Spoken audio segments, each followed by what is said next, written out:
Hello, my name is Carol May Whittick, spiritual life coach and your host of Her Conversations, Tools for the Awakening.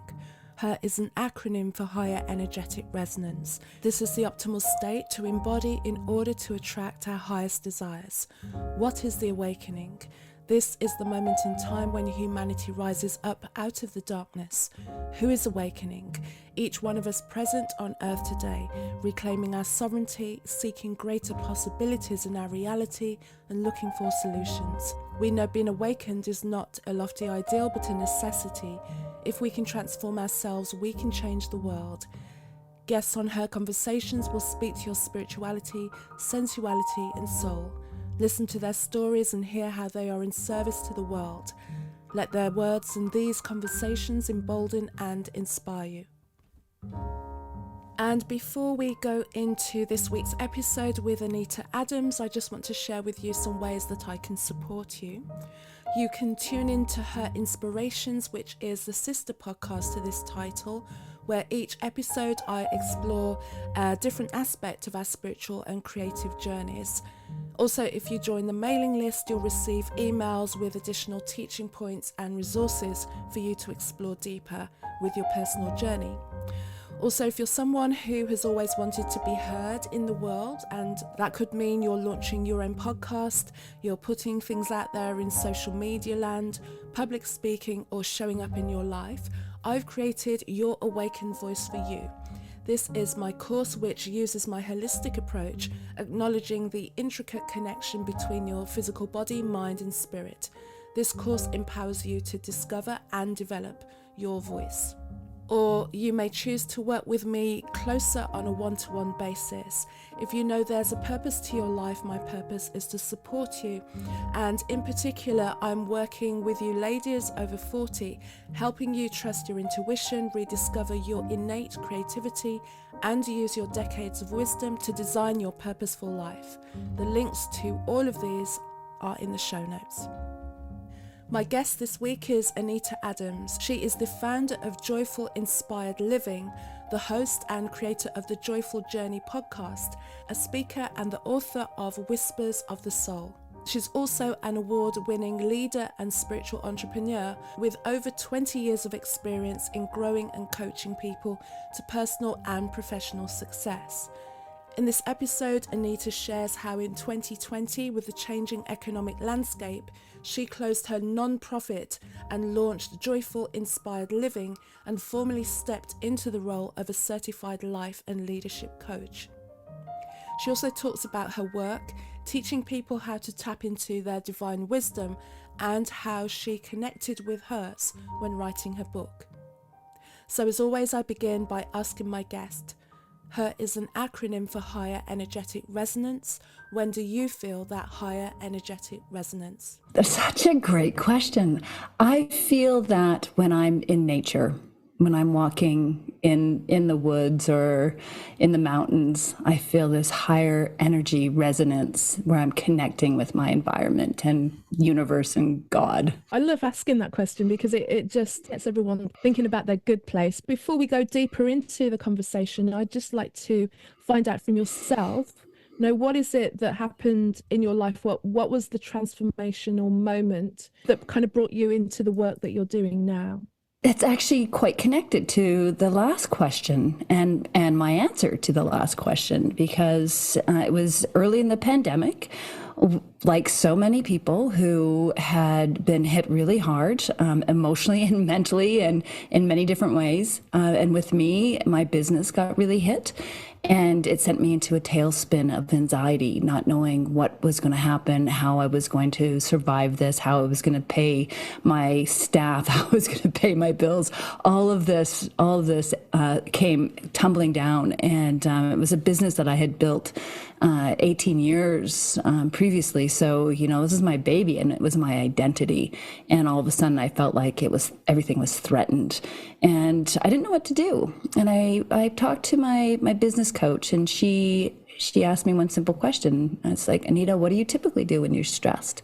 And I've always found peace and harmony in nature. And so I said that, I usually go for a walk in the woods when I'm feeling anxious. And she's like, perfect. Here's what you're going to do. Every day for the next 30 days, you're going to go for a walk in the woods. And I pushed back big time when she asked me to do this. She didn't ask, she told me this is what I'm supposed to be doing. And I didn't want to do that because I felt like I needed to be working on my business. I needed business advice, not nature therapy. And I got into that real, that push mentality, I've got to make this work. And I was trying so hard to figure this out. But somehow she managed to get a commitment out of me. And I went into the forest every day. And I actually haven't stopped. 3 years, almost 4 years later, I've been walking in nature pretty much every single day, because what I found was so much more than just calmness and that ease of anxiety. I found clarity. I found myself. I found love. I found joy. I found new direction. And now it has become a big part of what I do, is coaching others to get into nature, to connect with their higher self, because that's ultimately what happened. I was connecting with something greater than just me and the stuff that's in our monkey minds. I was connecting with what I now call my soul voice. And in listening to my soul voice, I was guided down a much more beautiful path that has led me to coaching and working with others and writing a book and launching a podcast and running retreats and all this stuff. It's all about helping others connect with that higher self. So that was the turning point. Great. Well, not great that it happened, but great that you had this turning point, of course. And there's something that you said in there, and I think a lot of the time words get used. And I think we get used to hearing words, especially within different niches, different industries, to say the same. So we always say things like clarity. And what did clarity mean for you? Because, you can say clarity and everyone's like, yeah, okay. But how did that express itself for you that made it kind of just opened up everything for you? What was your... Yeah. Fantastic question. Clarity that I found was clarity about who I am, what I want, and why it matters. And again, this is what I teach my clients to ask themselves, go inward, look inward and ask, who am I, or who do I want to be? What do I want? And then once you have the answers to those two questions, why is it important? And when you can find the answers to those questions, the path forward is clear. And I'm going to push you again as well. Please. Yeah. And the only reason is I'm saying it is because it's the kind of thing that I'd say. So I just want it to come out of somebody else's mouth, basically. Okay, got it. Love it. A lot of the time when we're saying, okay, you're going to encourage somebody to ask them, who are you? What do you want? What does that look like? If you've been on a path for a long time, you kind of know what that is, or you've kind of been doing it for enough years to have a really good feeling of what that feels like, what that looks like, especially if everything around you is anything but what you're seeing, and be able to trust it. You're talking about moving and in line with your higher self and the messaging that you get from higher self messaging. But for someone who's never done that, how do they start to go, oh, okay, what do I want? If they've spent a lifetime in completely different world, completely different mindset, completely different expectation, how can they then start to look in a different way and trust that again? Because it will never be expressed externally initially. How do they gain that confidence, and how do you guide them to that? Yeah, another fabulous question. And it doesn't happen overnight. It's something that requires a consistent effort of looking inward. And this is why I encourage so many people to invest time with themselves in nature. Nature is a portal to your highest self. It's the way in, particularly if you're not used to that inward looking work. You know, if you haven't spent years meditating and quieting the mind, then to sit in meditation and try to find answers and looking inward is almost impossible. Not impossible, but almost impossible. It's very, very hard. However, going for a walk in nature is not hard. It's not hard. It's something we can all do. And taking the time to be with yourself. So, you know, it's very intentional, or what I like to say is mindful walking in nature. So you're going with the intent to connect with yourself, connect with the environment, and to listen.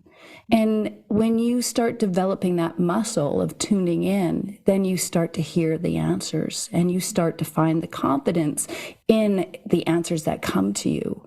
And again, that does not happen overnight. It takes time, which I look back at my business coach who first told me to go for, 30 days walk in nature.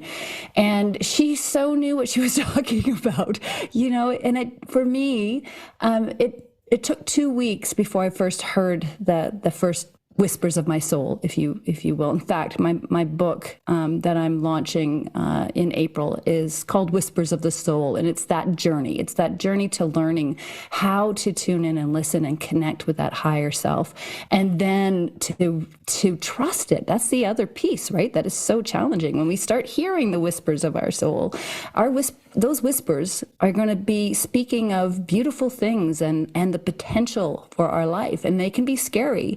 And how do we lean in and really trust the direction that it's taking us on? My answer to that question is to continue to do the work.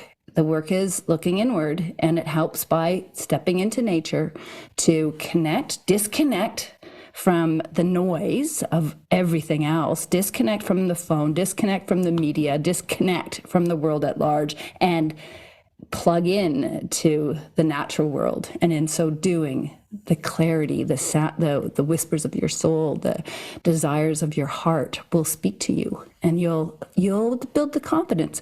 Now, I want to share one more thing with you about that I experienced not too long ago, a few months ago. I stopped doing the practice because life got really busy, and I felt I needed to focus my energy on helping my family. My mother and my sister were going through some challenging times. My dad was going through some difficult health issues. And so I focused on them, and I stopped doing the work on me. And wow, did I ever see a demise in my own mental health and my confidence in myself. And I started to feel doubtful about the path that I was on. And I'm like, wow, was very revealing. And I feel the universe actually made that happen for me so I can experience what it's like when you stop doing the work, because it's not a one and done. It's a continuous inward looking journey. It's a continuous plugging into something greater than yourself. And then as I speak this, I get the chills. And that to me is like, this is, I'm speaking truth. This is truth speaking in the moment. Now, when someone's saying like that, I have to do this kind of thing because I'm trying to keep the audio palatable for people to hear if they're listening to this as well. So yeah, I'm with you totally on that. And one thing I wanted to say when you're talking about getting into getting in line with yourself, actually there's a couple of things I wanted to ask. One thing, and it just referred to something I saw briefly on social media today when I was quickly on, and it was about a post that someone had put about being alone, and actually the ability to have a deep connection with somebody else.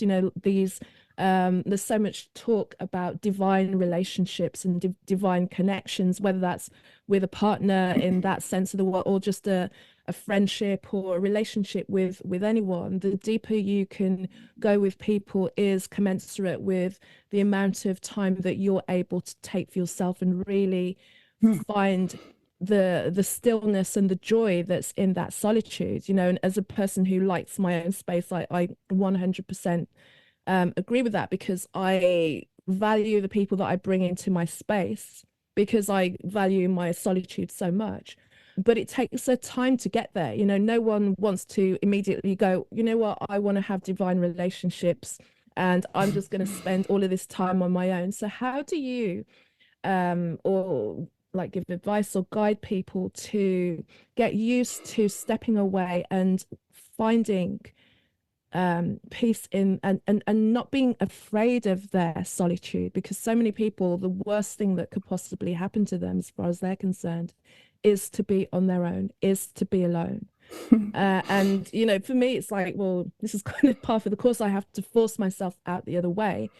But for most, you know, but I'm the oddball, really. Most people need the company of everyone, the voices and Yeah. the encouragement and the say so and agreement from other people.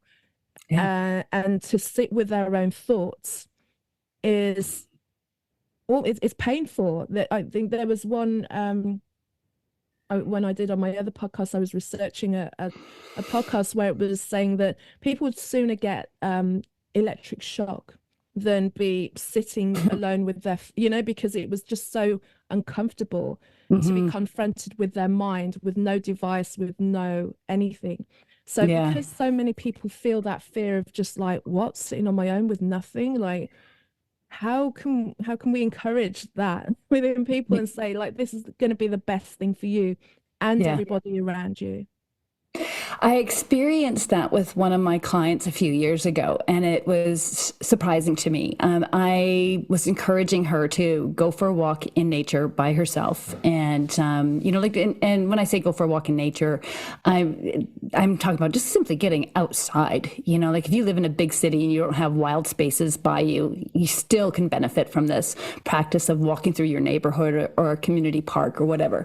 Anyways, my client, she's like, well, you know, can I listen to music while I'm walking? I'm like, no. You know, you unplug from everything and just connect with nature.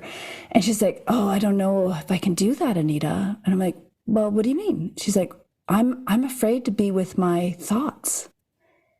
And that was like an wow moment for me, you know, to because I'm like you, Carol. I seek solitude. I love having. When I sit in the car, I don't put music on. You know, like if I'm driving somewhere, I like the quiet. But I think you're right. You and I are probably in the minority. So how do you get people to shift into becoming comfortable with silence? So my answer to that is to start small. Start with getting into the car and driving, you know, 10 minutes without putting music on and just paying attention to your environment. When you walk in the house, don't put the TV on. Do the dishes and just pay attention to doing the dishes. Be present in the moment and connect with what you're doing.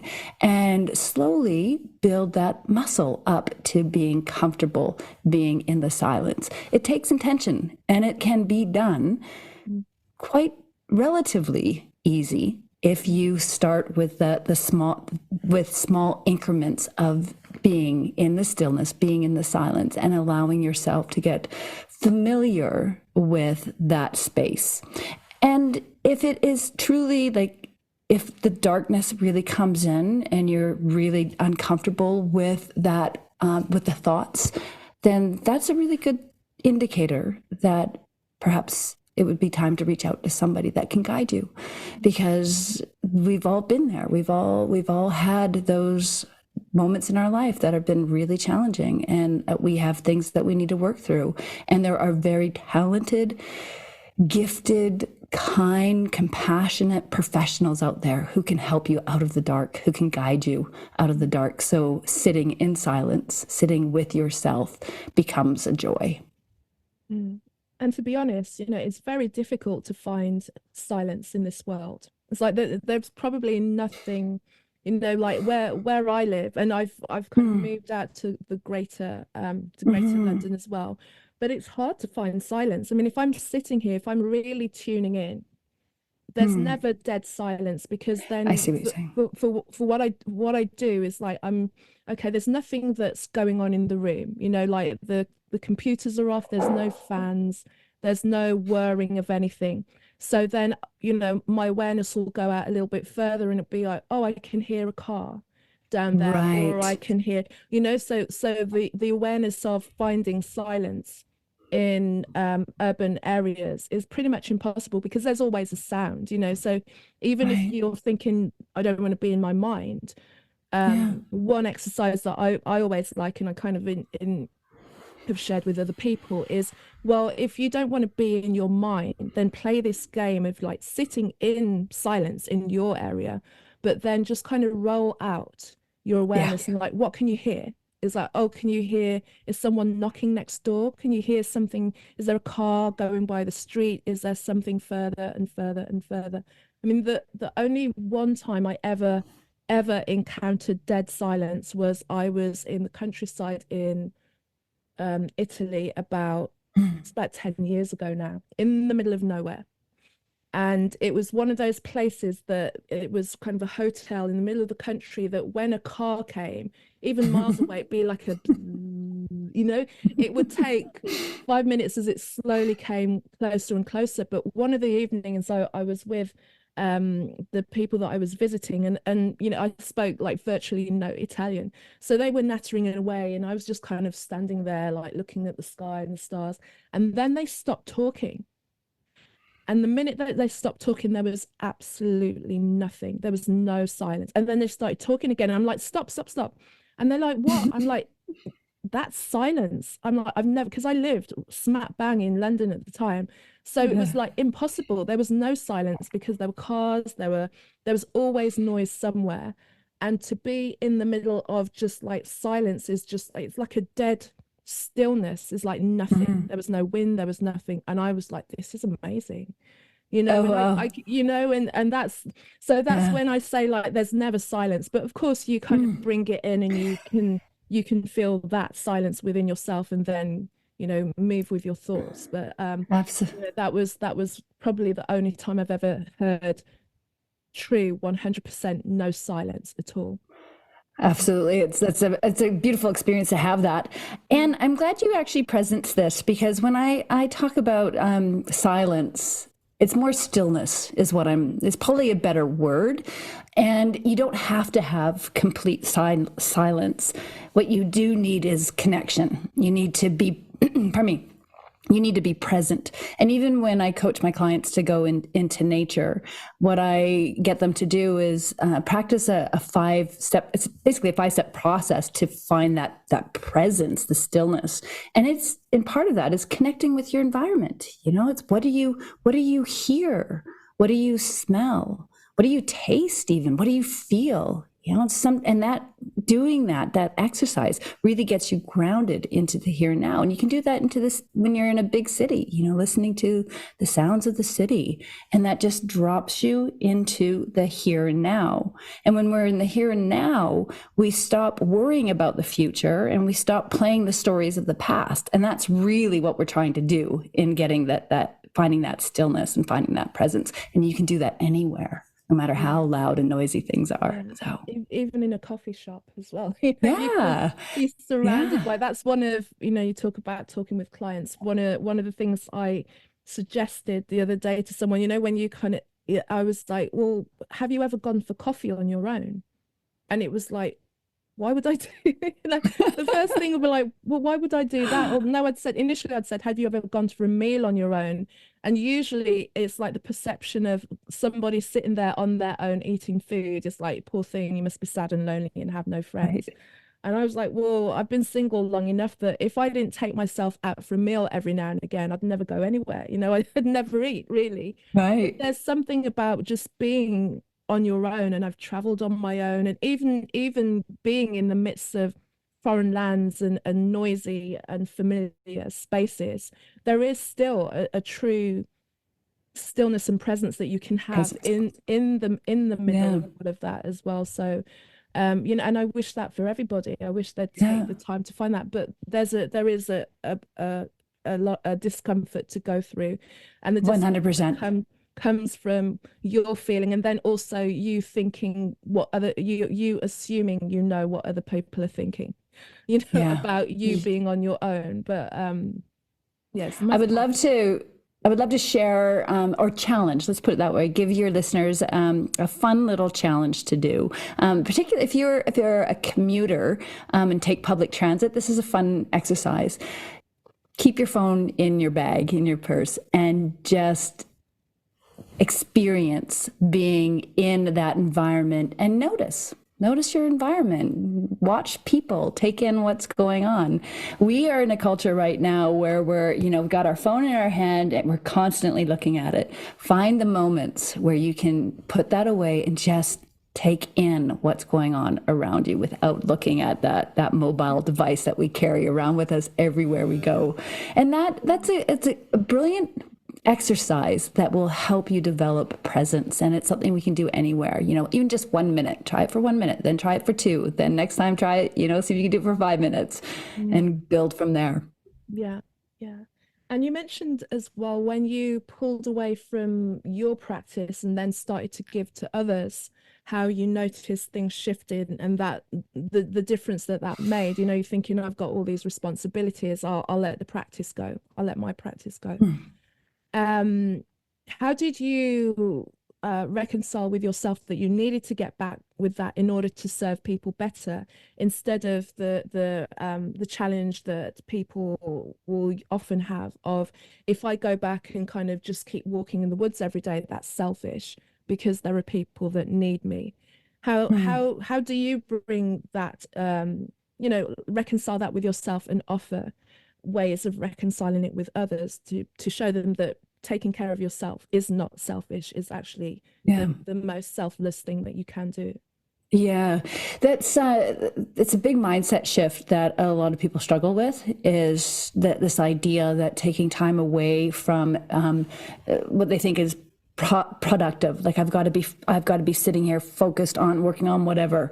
And what they don't understand is that by stepping into nature or finding other ways to take care of self, by stepping away from the busyness of your day, that you actually create more opportunities for yourself to be more productive. You find creative solutions to challenging problems. You sleep better, which also supports you in your day. You think more clearly. There's so many benefits, and science is finally showing this. Like, there's tons of studies now that are available on the benefits of taking time away from your busy schedule and stepping into nature. It is a mindset shift, though. So part of what I feel called to do is help people recognize the value of this time away from their busy days and how it can really have a positive impact in their life. I offer a 30-day challenge to people, and just simply get them to commit to a 30-day challenge and see for yourself how this is going to impact your life. And I think that that's what has to happen. People have to experience it to believe it, because it sounds too good to be true. Like me go for a walk in nature, how is that going to, improve my bottom line? It will. It really will. And it will help you feel good and enjoy life and find that balance and that well-being, and be able to fully show up for your clients in a way that you may not be able to do otherwise. So it is a mindset shift, though. And it does take a little effort, particularly at the beginning, to get out of that busy mindset. Like, our society, the culturescape, if you will, that we live in, celebrates busyness. Like, we wear busy like a badge of honor, and we're constantly talking about how busy we are, and I think a lot of us have our self-worth tied up with our busyness. And so taking time away to do something for ourselves feels wrong, counterintuitive, and consequently we don't do it. Beautiful. And I wanted to ask you about your book now as well, and thank you. You speak more about that and how it came to be. Yeah. What a journey writing the book. So the book is called Whispers of the Soul: A Guide to Clarity, Confidence, and Joy. And I shared a little bit about that journey at the beginning. It was inspired by what happened with the pandemic, how that threw me into a tailspin of anxiety, and then my business coach sending me into the woods to, ease that calm, that anxiety, and what I found instead, which of course was clarity and confidence and self-love. Self-love came from that journey, and I've discovered that self-love really is the foundation of what we need to build upon. And when we have a strong sense of love for self, we're unshakable in the pursuit of our dreams. And it all starts from there.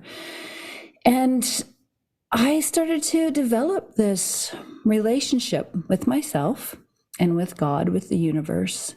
And a lot started to come through me as I was walking through the woods. And one day, in asking, what do I want to do now? What's the next thing for me? I decided to close my business, the other one that I ran for 18 years, decided to finally close that. And that was a whisper that came to me. It's like, close the business. And I'm like, what?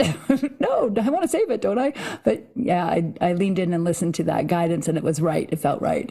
And then it was about, what now? What am I going to do now? And the whisper that came at that time was, teach others how to listen to the whispers of their soul, how to connect to their inner wisdom.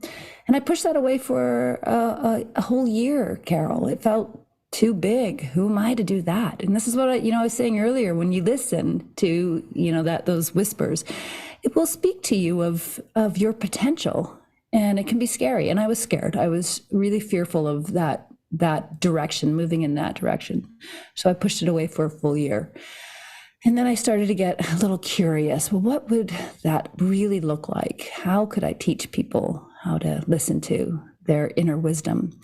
And the first thing that popped into my mind at that time was to launch a spiritual and wellness center where I can bring people together to teach and bring other thought leaders and spiritual leaders in.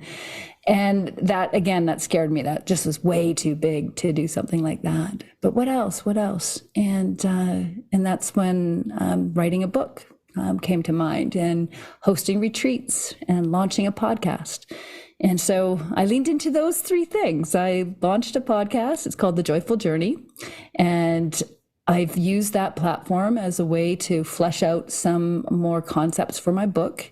And I also hosted a bunch of retreats, and we'll be doing some more retreats later this year, and really leaning into that. So the book, Whispers of the Soul, is sharing that journey and the lessons along the way.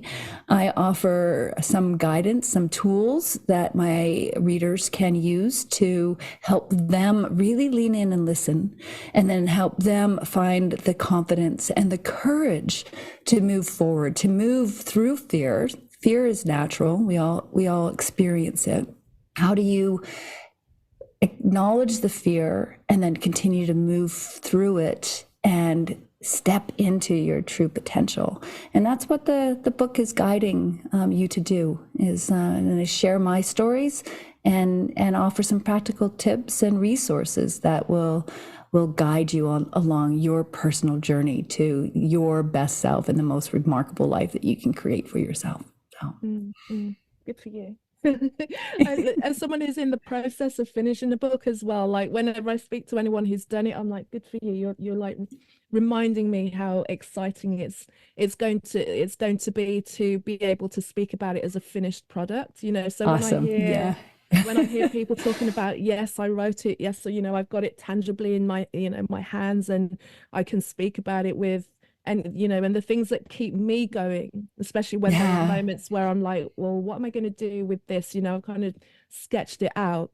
Well, remind yourself of what it's going to be like to talk about this. And it's also, I think, for me, a great exercise in being able to see my life for the perfection that it was, because going through it, you're like, this doesn't make any, why does this keep happening? But all the things that happened, the learnings, the things that were always there that I didn't notice for a long time, I found a lot of joy in writing that, and just expressing my creativity in another way. I'm all about people's creativity, because I know how important that is for expression, but also for transformation, and for and also to, you know, talk about confidence in your book as well. When you're able to create things that then can be shown and shared and discussed with other people, that in itself really does build your confidence. I mean, like, 100%.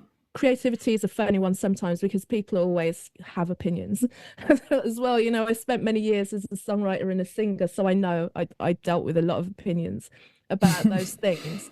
But also, you know, I've got so much to look over that time and see what I learnt about writing, about expressing, about being able to trust my higher self. Because if anything is an exercise in listening to your higher self, it's writing.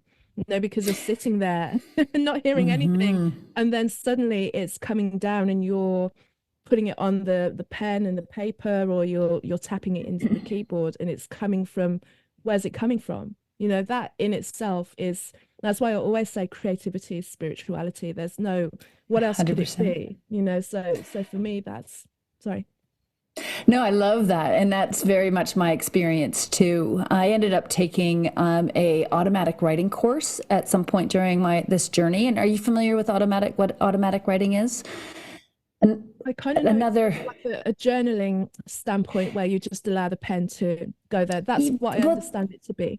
well, that's what I thought it was too, and that's why I signed up for it. And then, and then I took this class, and what it was more about channeling the divine through writing.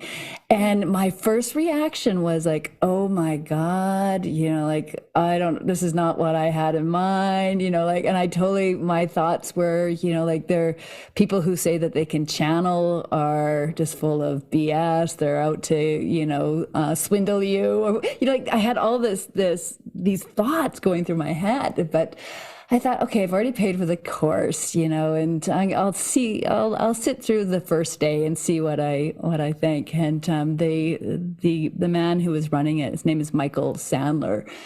I liked him. I really liked his quirkiness. I liked what he shared, and was at this point I was a little more spiritually developed. That I think I was also more open-minded to this kind of thing than I was maybe a couple of years previously. So I thought, okay, I'll just stick it out. Anyways, it became a process for me in finishing my book. I would sit down and I would say this little prayer before I'd start writing, and I would invite God, the universe, my spirit guides to join me in the process. I would close my eyes and I would sit at my computer and I would just type. And some of the things that came down through that process, well, it's in my book. It really helped me write my book. And I think because I just like whatever that was. And I do believe it was, you know, it's like you said, creativity is spiritual, and there's a spirituality in being creative. And I allowed things to flow through me without judgment. And some beautiful things came from that. I do feel like it was more than me that wrote the book. 100% feel like that now, you know, and there's a real beautiful connection that happens when you can allow that to just flow through. And sometimes it feels, when I do it, this is part of my daily practice now. I do an automatic writing every day. You know, I sit at my computer after doing some meditation, and I connect to something greater than me. And sometimes it feels like it's just me rambling on, you know, and often it feels like something much more than just me. And I love it. I love that journey. So Yeah, I love I've found some of my old books from the other day. I found one that I wrote like in '88, I think it had in it, you know, so like books from childhood that I used to write in. So actually I need to go and check them because that we've had a bit of rain as well, and it's out in the it's out in the yard. But anyway, oh I'm no. hoping it's okay. One of the things I wanted to ask you is, you said you did the book and you opened the healing center and you did retreats. I always like to know what when practitioners are holding retreats and offering retreats, what their experience, or what their purpose is for retreats. I've been on varying Mm. different, like, day retreats away and everything like that. So I know what retreating can do, if that's the way that you would you would express it. Hmm. Um, how do you communicate what people would receive by coming to one of the retreats that you put on? Sure. First off, I have not actually opened a retreat center yet, or a spiritual wellness center. That is on the list. It's something that I would love to create, and I'm finding the confidence to do that. I see that it's more of a 5-year plan. It's down the road some yet.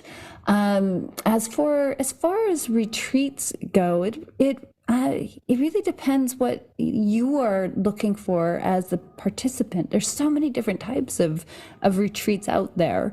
And my retreats are about spiritual growth. It's about connecting with nature to connect with your higher self. So I make that message really clear. It's about that connection. It's about going inward. The program that I teach in my retreats and my coaching program, I call it the Wisdom Way. And there are two ways of being in the world. There's the foolish way, and then there's the wisdom way. And the foolish way is really the way most of us are most of the time. And that's not, meant to be insulting. It means simply that we are operating from a place of not being fully conscious. We're not fully conscious all the time. And we're making choices in life based on what we feel we should do or what society tells us to do. We don't think about a lot of the choices we make. We just act. Whereas the wisdom way is a very conscious way of being. So my retreats are all about guiding people from the foolish way and finding behaviors and patterns and new habits that create a wisdom way of living, a wisdom way of being. So I'm not sure if I answered your question though. Well, you talked about yours is the wisdom way is what happens on your retreats. I'm Yeah. just always interested because I know what I've got from retreats. Sometimes it's no ones, even ones that I've been to that are in this country and not having to go too Mhm. far away for them. Is there something about taking yourself out of your own experience and your own Mhm. environment that then almost creates like a vortex in a completely Mhm. different space, which might sound woo-woo, but it is like there's something real that really happens. And if I think about the last one that I went on, which I was invited to a friend's retreat, she was just like, come along and enjoy this. And even though it was only a Friday, a Saturday, and a Sunday, so there's only like really 2 evenings and one full day and a half day either side. What she managed to create in that time by taking just a small group of women from one thing I like about retreats as well, you'll meet people from Mhm. completely different backgrounds as well. So, like people that you probably wouldn't come across in your daily life because of, who you're exposed to or who you choose to work with or anything like that. But by being on retreat, then you will go there with the purpose of rest, and it can be rest Mhm. on a physical level, spiritual level, emotional level. And then there's a space of safety for you to kind of put stuff down, and we all seem to like come with something, and it then will depend on the combination of people that will all come, and then will, and it's usually women so that I go on retreat with, will all come and will all manage to go into a space that feels safe. One, because Mhm. you know that you're probably never going to meet these women again. I mean, sometimes you do kind of like check in with each other, but they're not in your life all the time. And for that reason, because they are strangers to you, but also their hearts are open. It's a safe space for you to bring whatever is kind of like on the thing that actually made you go, I need to go on a retreat, or Mhm. whatever the wording was that kind of drew you in and went, yeah, I need to go there. And like I said, I got invited on this. It wasn't even planned for me to do that. And yet going to this couple of days and experiencing that, I left things there that I didn't realize I was carrying until I got there and went, oh, I can actually drop this here and be very open and vulnerable and share with complete strangers. And then the last day we all went our separate ways, and maybe you check in on a, happy Christmas, happy New Year, but we're not in each other's lives. And yet there's a connection there of safety, of sacredness, of Absolutely. some emotional tie that holds you, even if Yeah. you may never see these women again. So that's, the experience that I often get from going on retreat. Yeah. A lot of people choose to go to retreat solely for the purpose of wanting to rejuvenate. They know they need to unplug, and they're needing a little guidance along that journey. And so a retreat can definitely do that for you. What I've noticed, and I find so interesting, is every time I've hosted a retreat, it seems like the perfect group of people come together that are meant to be together, the connections that are formed, the way they think, that the similarities that they have. And I've experienced it time and time again, where it just feels like there's something greater at play that is happening, that brings the right combination of people to a retreat. So I don't know, I've enjoyed hosting retreats, leading them, being part of a retreat, the connection that happens, and so the micro learning, like it's a really great little way to introduce you to new concepts and to instill new ways of like creating new habits for your routine when you leave. If you get an intense 3 days together where you can learn some new habits, new tools that you can then apply to your life when you leave. It's a great way to grow, to experience something new, and to grow personally, professionally, spiritually. When is the book coming out? So let's talk about that. Yeah, it's I'm releasing it on April 30th, 2024. And I'm so excited about this. So, and it will be available through Amazon. So anywhere, and all the worldwide on Amazon. I'll have a link to it on my website. My website is joyfulinspiredliving.com. And it's that's it. It's coming out in a couple of months. I'm so totally excited about that. Good for you. And do you have anything to leave us with before you go as well? You said that you saw a real, that the pandemic was kind of a turning point for you, and for so many, it was, in ways that sometimes many people have consciously seen the change, others have not yet made the decision, but it's shifted in some way or another. What has been the biggest transformation through that period of time? Because I think at this point we're only just realizing how pivotal it was, not just because of what was happening, but because of the shift it created within us. Mm-hmm. Yeah, the pandemic created a shift in a lot of people. I think a big part of that is really getting clear and understanding what's important to you. And that's I guess where I've expanded upon that micro experience that was triggered by the pandemic, and now I'm working with clients and sharing the message about how important it is to really invest time looking inward and connecting with yourself. So if I were to leave you with any key message, it would be to simply invest time with yourself, and I recommend doing that in nature, where you can really learn to love yourself deeply and find clarity and confidence and joy. Like, it all comes from investing time with yourself. Treat the relationship you try to build with yourself like a love affair, and try to get to know who you really are and what lights you up. There's a simple little practice I share, and I'll end it up with this, and it's called joy spotting. And it's all you do is notice what brings you joy, what lights you up. Pay attention to the littlest things, and there are clues there. There are clues to the direction you should be investing your time in to create the life that really speaks to your heart and soul. Joy spotting, try it. It's a fun little practice. Notice what brings you joy throughout the day. Right. I love what you've called it, joy spotting too. Perfect. Thank you so much, Anita. It was a beautiful conversation with you.